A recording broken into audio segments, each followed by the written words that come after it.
Jim, thanks for the warm introduction.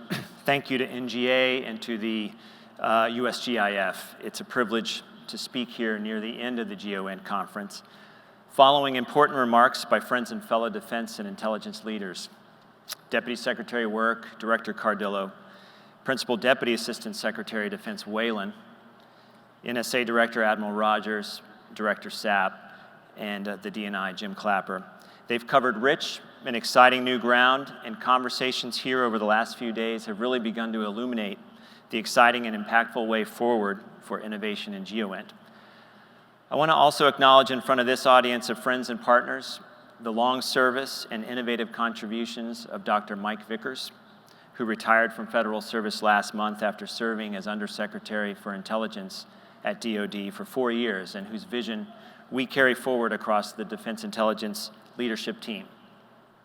Let me also take a moment to honor the NGA workforce, our international and our commercial partners on their support to our deployed forces, particularly since 9/11. NGA has truly put GEOINT in every foxhole, whether it is a tailored map in a soldier's hand or a targeting product on an adversary.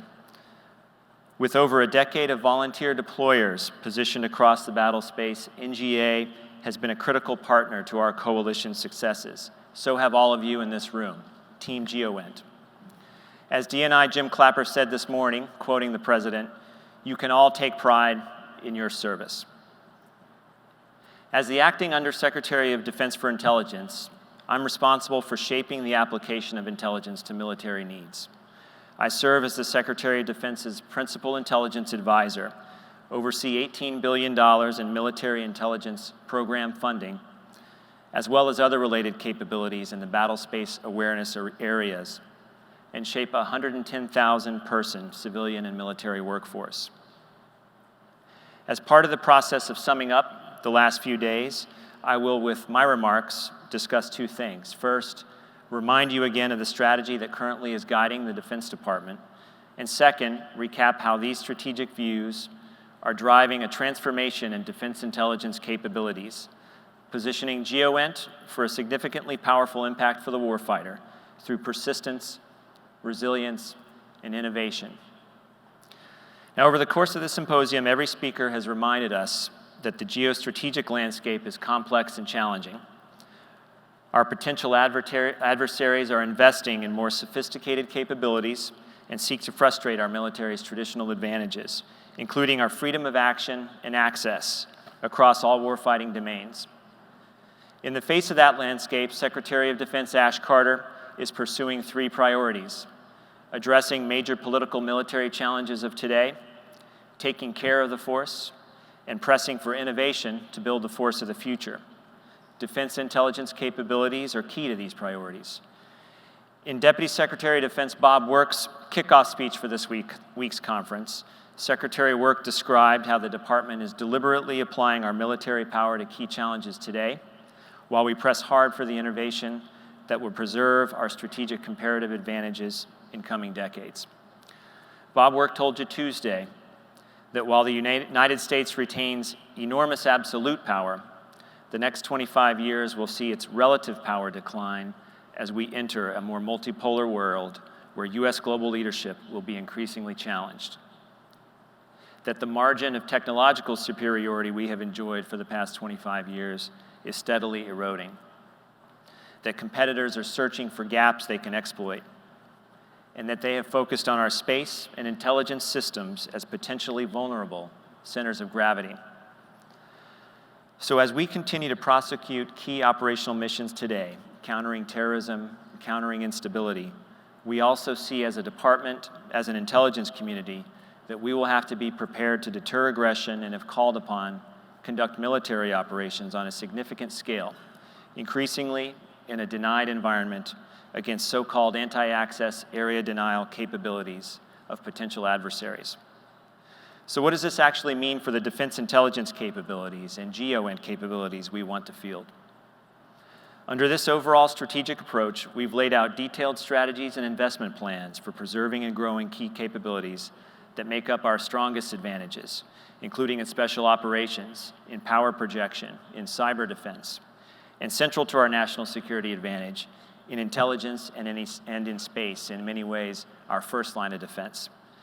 In support of this strategic approach, within defense intelligence, we're seeking to drive a fundamental transformation of defense intelligence capabilities and investing in key areas: global coverage, A2AD capabilities, counterterrorism and counterproliferation capabilities, cyber defense, and protections against insider threats, and focused on ensuring that our intelligence, surveillance, and reconnaissance, ISR enterprise, provides the warfighter the capability needed, and particularly that it is persistent, resilient, and innovative.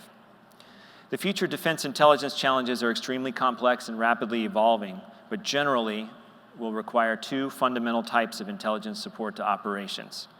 First, we must sustain and enhance our counterterrorism low-intensity conflict capabilities to address the ongoing operational needs in the Middle East, Africa, and other parts of the world.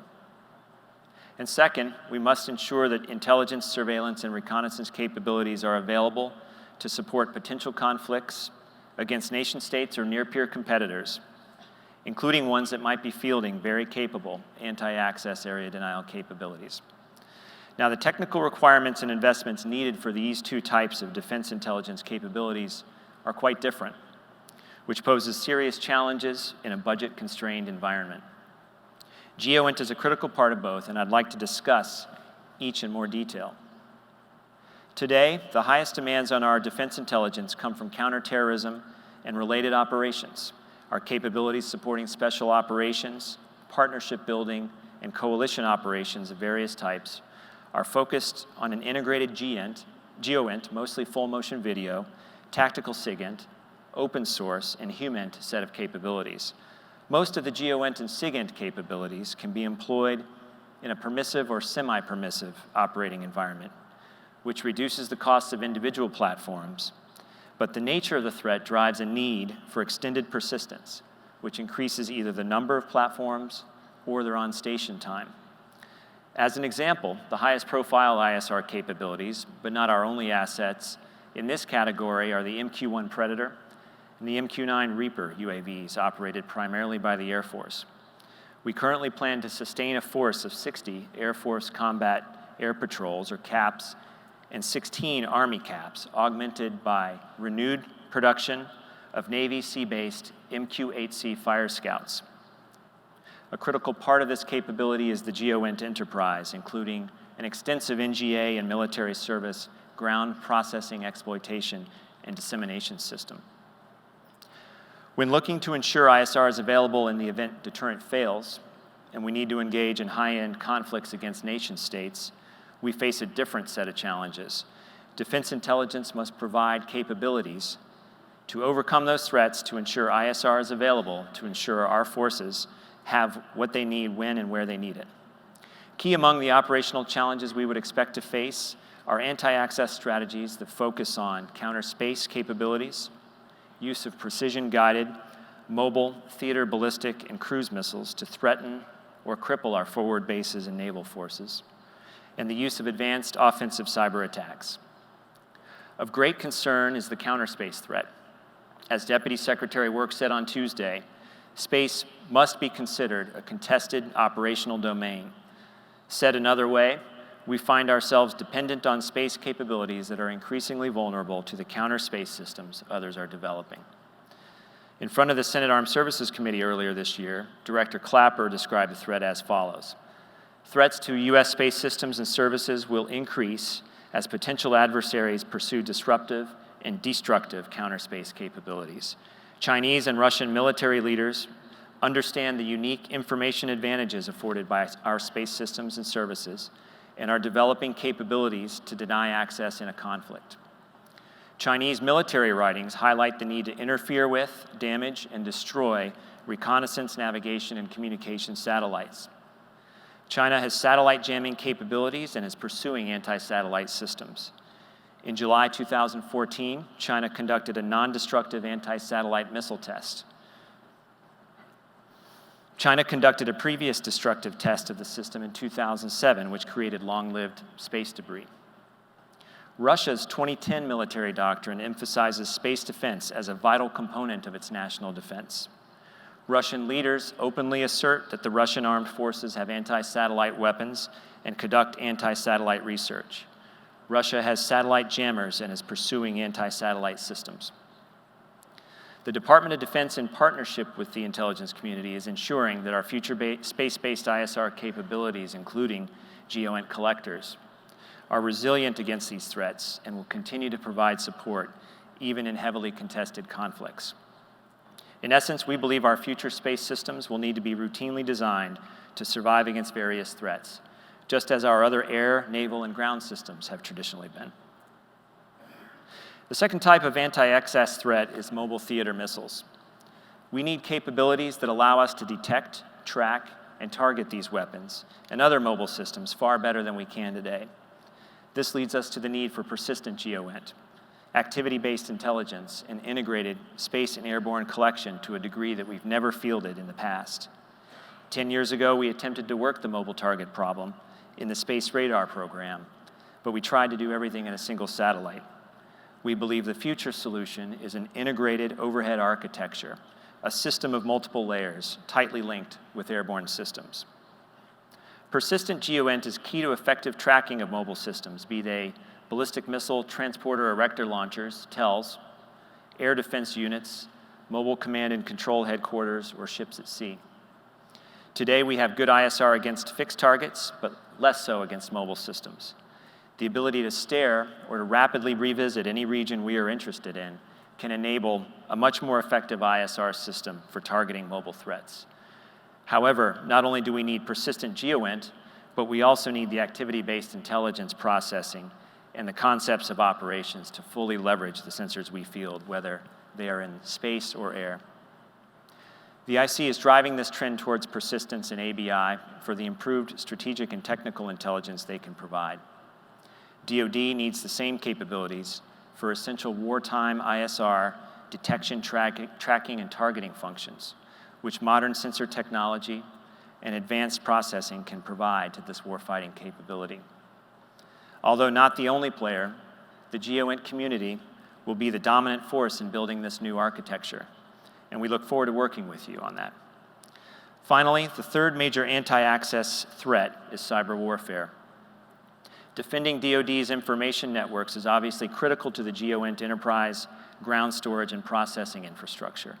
Protecting the information networks of our forces assigned to theater commanders in wartime is an absolute necessity. We also need to provide intelligence support to the overall cyber mission forces being built by the department. Like all warfighting domains, the cyber elements need intelligence support, and we're working hard to ensure the 133 cyber mission forces teams will have the intelligence enablers they need to operate effectively. So the construct I've just described is how my team thinks about the types of low-intensity and high-end ISR capabilities we'll need in the future, and how we prioritize and structure our strategic investment proposals to the Secretary of Defense. GEOINT is an essential piece of all these capabilities, and we need all of this community's bright ideas and energy to get what we need to, where we need to be in the coming years. To that end, the department sees great potential in commercial endeavors supporting GEOINT, potentially through strategic partnerships with industry while advancing our economy and national security. Beyond the array of capabilities already available, a number of U.S. companies, many of you sitting here right now, are building constellations of imaging satellites and plan to offer a wide range of imaging and analytic capabilities. Leveraging current and future commercial imagery better positions DoD analysts to fuse data from multiple imagery sources. DoD will seek to augment departmental and national GEOINT expertise and systems with the best commercial imagery innovations and offerings. We see great potential, though we also see limitations impacting when and on how much DoD can rely on commercial space based on survivability concerns, due in part to nations willing to employ counter-space capabilities, which we must realistically assess. In addition, the department is reaching out to our allies and our international partners to better leverage their capabilities and protect our collective advantages. Our alliances and international partnerships are great strengths of the U.S., and we will maintain or expand them to ensure a reliable, resilient GEOINT system in peace and in any potential crisis. And although imagery collection usually comes to mind when the discussion turns to ISR, many of the GEOINT community's greatest contributions are in the overlooked areas, all too often overlooked, of processing, exploitation, and dissemination, and in the integrated architecture that supports it through the DoD's Joint Information Environment and the IC's Information Technology Enterprise, ISITE. In today's constrained fiscal environment, a core challenge is to synchronize the investment activities of all DoD intelligence components to transform our organization-specific architectures into a global intelligence enterprise to meet the information needs of our future force. This transformation requires us to fully integrate the IT of the combatant commands, the military services, the combat support agencies, and select international partners. Our goal is to establish a globally connected enterprise which transforms data collected from all domains into intelligence information that gives our warfighters the decision advantage. Moreover, it must prove to be agile and flexible enough to change at the speed of technology. In summary, I'll leave you with a quote from Stephen Hawking, who said, "Intelligence is the ability to adapt to change. As we adapt to change, I've laid out for you the areas where DoD's defense intelligence leadership is pressing hard, in persistence, in resilience, and in innovation. Evolving strong GEOINT capabilities and leveraging all sources in an ever-changing, complicated, and dangerous world is critical to national security, and a more effective, integrated, and efficient global ISR enterprise is essential to addressing threats, both today and tomorrow." Thanks again for your time, and look forward to a dialogue over the Q&A.